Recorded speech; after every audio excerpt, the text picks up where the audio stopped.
By the way, earlier we were talking about how we make crisis decisions, how we make contingency decisions. I'd have to point out there's always a little bit of testosterone involved. Let me just relate one of them to you, That Secretary of State was very unhappy with the Joint Chiefs because he wanted us to go into Panama and take down the Panamanian leader. I forgot his name. Noriega. Mm-hmm.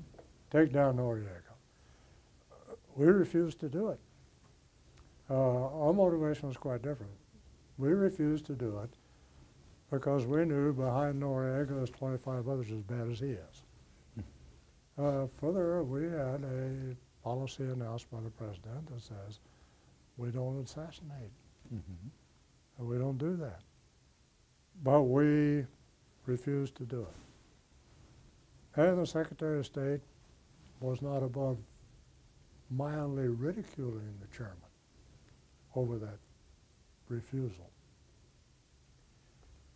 Then along comes this incident where the Panamanian security forces mistreat a Navy lieutenant commander and his wife.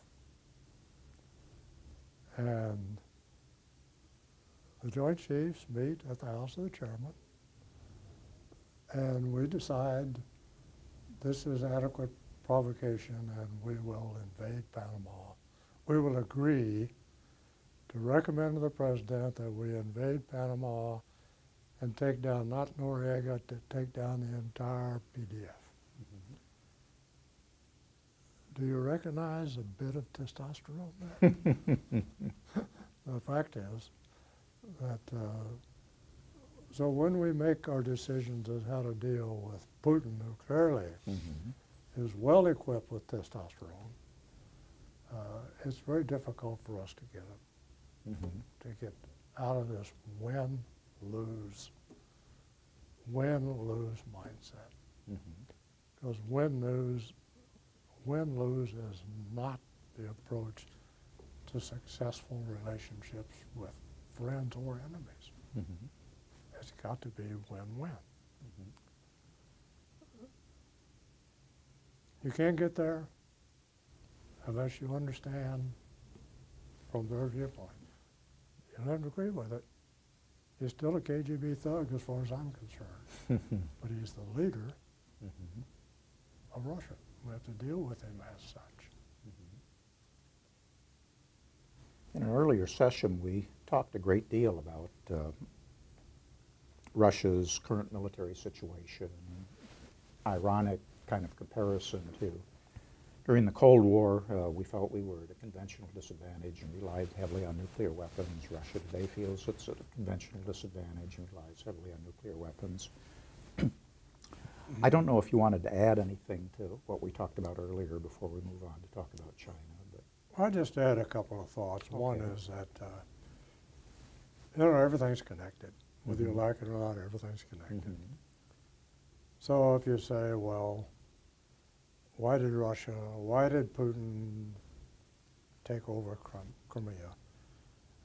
Why did he clearly embark on at least a Semite-sponsored activity in eastern Ukraine? And then why did he undertake this effort in Syria? And I think it's always a complex answer. But it's not so complex that we can't at least consider the factors involved. And I think underlying all of it is the fact that his economy is failing. You say, well, how's that connected? Well, it's connected because he's a nationalist, and he's very popular, and he needs to stay popular. And he's a nationalist, and he's serving a nationalist public. And so one way to divert some of the attention away from the economic problems they have is, of course, to appeal to their nationalism Mhm. and to do so in a way that he thinks he's highly likely to be successful. The problem is it's not turning out well.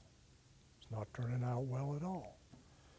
That his activities in Ukraine, and the reason he's backed off, is because it didn't solve his problem, it multiplied it. So then there's another opportunity, Syria. Well, what's that? That's still about Mhm. the economy. It's still about what the Russian people are having to deal with. And they still, according to polls, greatly admire him. I wouldn't put too much in polls when somebody calls you on the phone and says, "What do you think of President Putin?" But so those things are very much Mhm. connected. So if you think, well, how do you cut that Gordian knot? How do you begin to unravel that? You start by understanding that it's all connected. Mhm.